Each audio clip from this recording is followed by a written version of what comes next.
Hello guys, welcome to my YouTube channel, and today I'm gonna review this video from the YouTube about exercise your abs.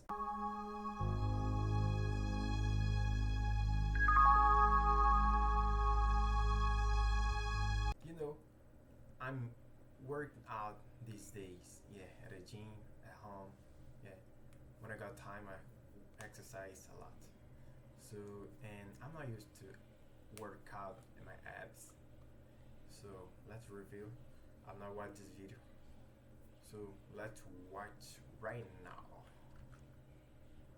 So you can see I'm here in YouTube, and it's from this channel. So let's see. 1 minute. This channel is Strong with Kelly. I'm not subscribed. I'm gonna subscribe. Did your 3 minutes ab entering your car. So a lot of comments. So let's watch.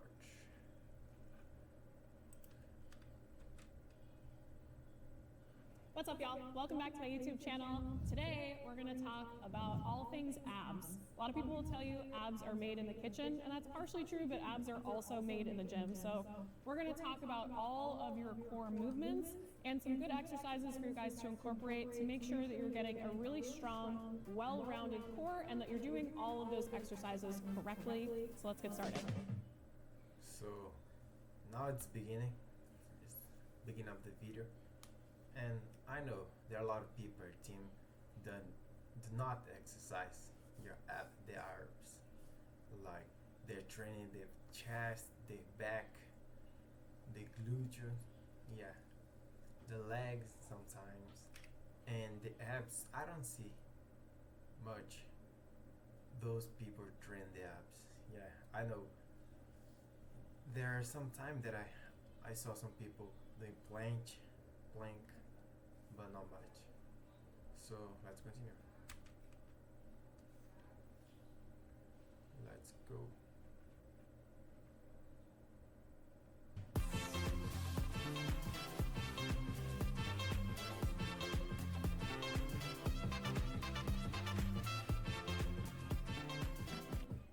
People think that it's a waste of time doing this because they're out of time. There's not much time to train, and abs is like forgotten sometimes. And I know I can tell for myself that I don't do that much. I'm starting now because if I eat anything, my belly get bigger, and I have to get stronger and learn more.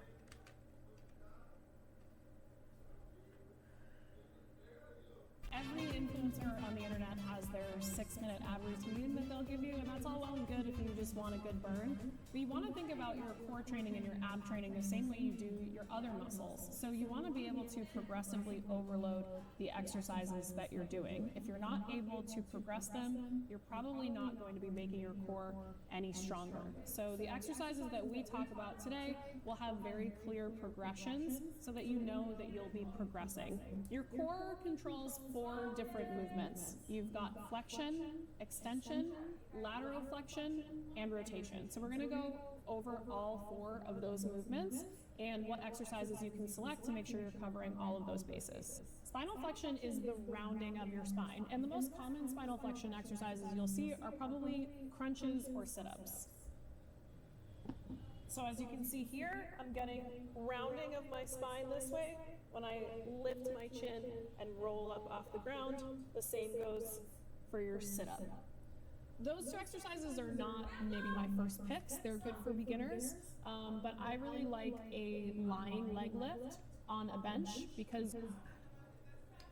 So when I was exercising at home, working out, I used to do some crunches. Portuguese, it's abdominal. I felt a lot in my back and my neck. It's difficult to do alone. So So I put my feet on the couch and started doing. So let's see.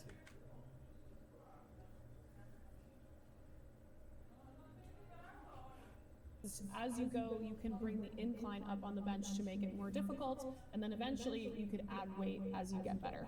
Like I mentioned, you're gonna start this on a flat bench. You wanna hold on to the bench behind your head, and you're gonna start by lifting your knees up like you're trying to tuck them into your armpits. And then So I have never seen someone do that in my gym.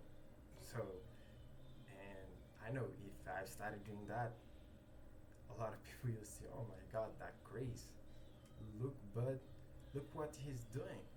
But I know, is that the right way to do it? Because when you exercise your abs, you have to lift your leg until you see your butt. Yeah, because it's almost the same thing of crunch. So it's the inverse, the opposite. So let's see.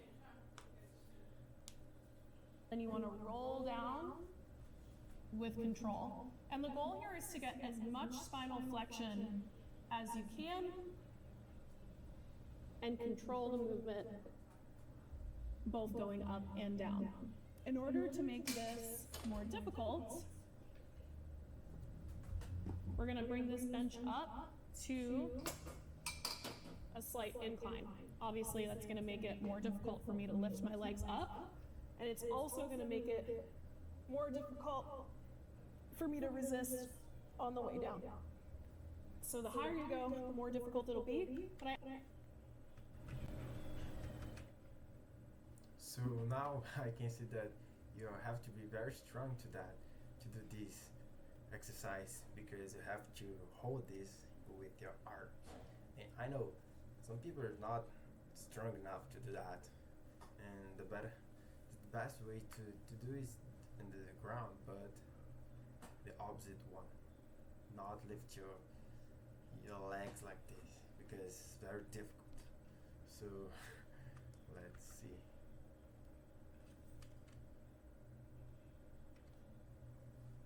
I actually like this better than like a hanging leg raise because the angle is going to give you more engagement in your abs the whole way through rather than being straight up and down, because eventually gravity's just gonna do its thing and you're not gonna have any resistance on your abs. And then once you get to a place where you're pretty high up here, you can put a weight on your feet and make it even more difficult for you. The next movement we're gonna talk about is spinal extension. This one you won't see as much because you deal more with the erectors or your back. We're gonna go over Supermans, which is a pretty simple one that you can do from home. Superman. But another that I really like is a 45-degree hip extension or a back extension is a really good option if you have that machine at your gym. You also will see more commonly anti-extension exercises. Think of plank or any type of plank variation where you are resisting spinal extension, and we'll go over that after the Superman. So the Superman, you're just gonna get down, and you're just gonna start with your arms up overhead. You're gonna start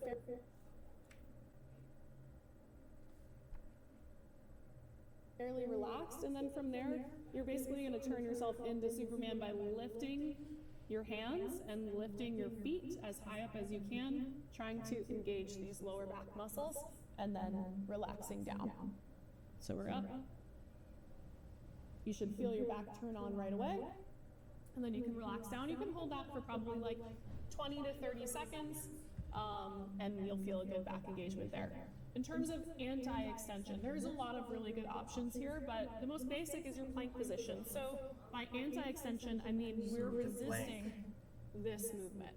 So that's where your body wants to go when you get into this position.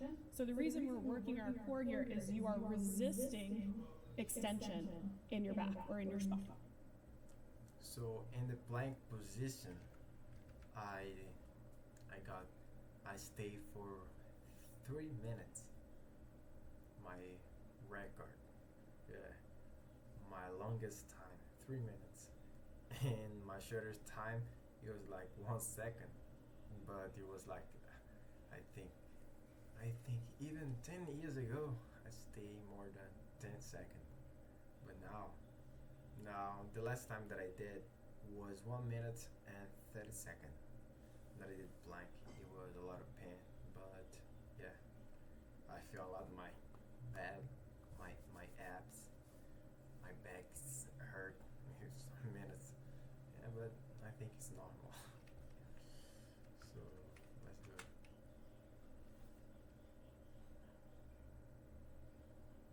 So what we want to think about in our plank position is shoulders over our elbows, feet about hips width distance apart, tight quads, tuck your tail and squeeze your butt a little bit. And as you can see, my hips and shoulders are in a straight line, and that's what you want to keep throughout the whole plank position. In terms of progressing that, you can do a long lever plank, you can do a weighted plank where you put a plate on your back and add a little weight to that. A long lever plank looks like this, where you'll walk your feet out, and it's just going to make it more difficult for you to maintain that anti-extension. So your hips are going to want to drop here. Next, we have lateral flexion. Lateral flexion is going to be that side-to-side bending movement that is primarily going to involve your oblique muscles, the abs that kind of lay on the side here. And one of my favorite exercises for actual lateral flexion is a lateral side bend. So we're going to hold a weight in one hand, and we're just going to kind of bend side to side. So you're just going to keep your arms straight, keep your chest tall, and you really want to focus on getting that side movement. Try not to... So, in my opinion about these exercise, yeah, it's a little different because I know it work the abs, but if you start doing this more a lot, you will get bigger in this area, lateral area, and you'll be stronger because the muscle is growing, but it's like a lot of fat. I know it's not fat, but when you see you'll see a lot of bigger, and it's not good. I know your back, your abs will be stronger, but this area from lateral area will be, I don't know, ugly a little bit, stronger. Yeah, so yeah, let's see. And in my gym, I've never seen someone do that. Like I said before, I've not seen much people doing that. So let's continue.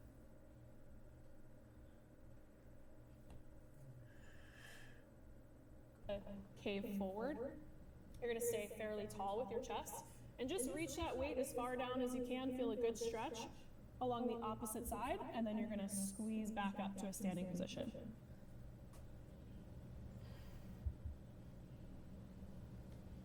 And just like with anti-extension, we also have anti-lateral flexion, which the most common version of that you're going to see is a side plank. So if you come into a side plank position, you'll be on your forearm, stack your feet either on top of each other or one in front of the other. And then when you lift your hips, that's what you're resisting, is that lateral flexion there. So if you hold up and you resist gravity, this is going to be anti-lateral flexion. It's difficult, like to some people do that because it's very painful in the belly doing this position. But the last one, yeah, that I remember some people do that because I'm not saying it's a waste of time, because when you exercise you have to work out your entire body, but you have to work out the areas to the your weakness areas you have to work out. And yeah, you can be strong in your arms, in your biceps, but yeah, in your abs they're stronger because when you walk, the right posture is with your belly and your back, so you have to work out to get stronger and stronger. So let's continue watching this.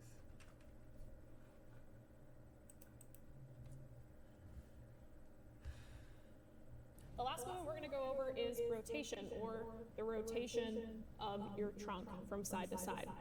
The most basic exercise that you guys have probably seen for rotation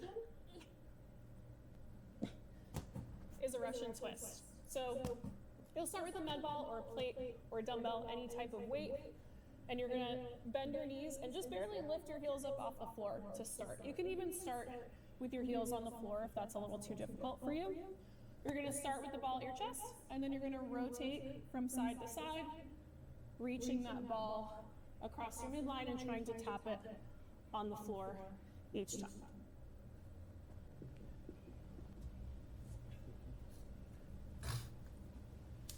Last, we have anti-rotation. So now we're going to resist that rotational movement. We'll start with a band, and you can So that exercise with the ball, yeah, if your gym have all these equipment to do that, it's great. I'm looking for watching her doing the exercise. Yeah, I can say that it's not weird, it's not different, but I'm gonna try to do that, but not with, well, I think just with the hands or over there, you know. So, and I hope my gym is like quite peaceful like this one. I know she probably alone, but yeah, it'll be better because when I work out, a lot of people, a lot of guys work out in this space. Oh my God, there's no space to walk to do the right thing. So let's continue watching.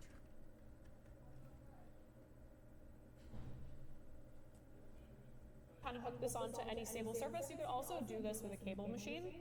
You want to hold onto the band with both hands, and it should be pulling parallel with you. You're going to take a step out until you feel some resistance in that band. You want to hold it right in the middle of your chest. Feet should be about shoulder width distance apart. That band, you want to hold it right in the middle of your chest. Feet should be about shoulder width distance apart. Slight tuck to your tail. You can have a little bend in your knees. And you're just going to press that band out away from you. And you're going to pull it back and forth, or you could just hold it out here.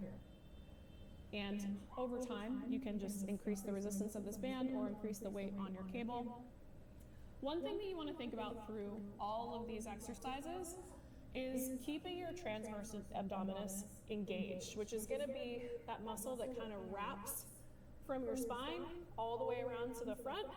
And if you ever notice when you're doing core exercises that your belly makes like a little cone shape or a little dome shape, that probably means that you're not engaging your transverse abdominis properly. So what you want to think about doing is pulling your belly button in toward your spine and kind of flattening your belly out as much as you can. In any core exercise, that should be the goal, to have a fairly flat belly.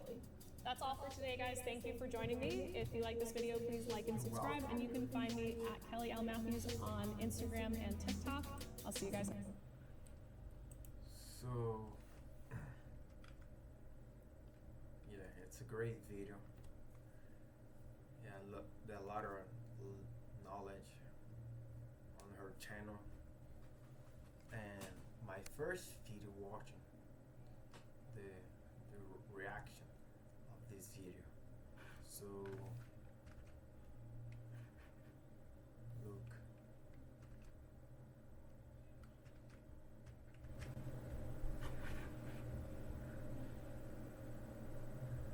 Strong with Kelly. 140, 24K. A lot of videos.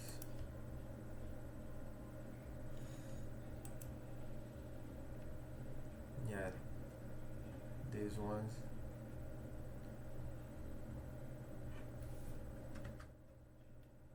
And well, I liked, so let's subscribe.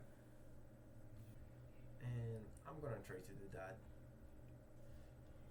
Have not expand knowledge about the workout, the abs, but I know a little bit, like doing crunches, or lift your leg until you see your butt. I'm gonna do the ball one. So I'm not with the ball because there's no thing in my gym, my ring. Yeah, I'm doing a lot. So the first reaction that I'm doing is this one. Yeah, I'm doing a lot. So don't forget to subscribe, to hit a like, to help us to build our community. Yeah. So again, my name is Andre William, and I'm gonna post more every week. So that's it, and I hope you stay until the end. And thank you for watching.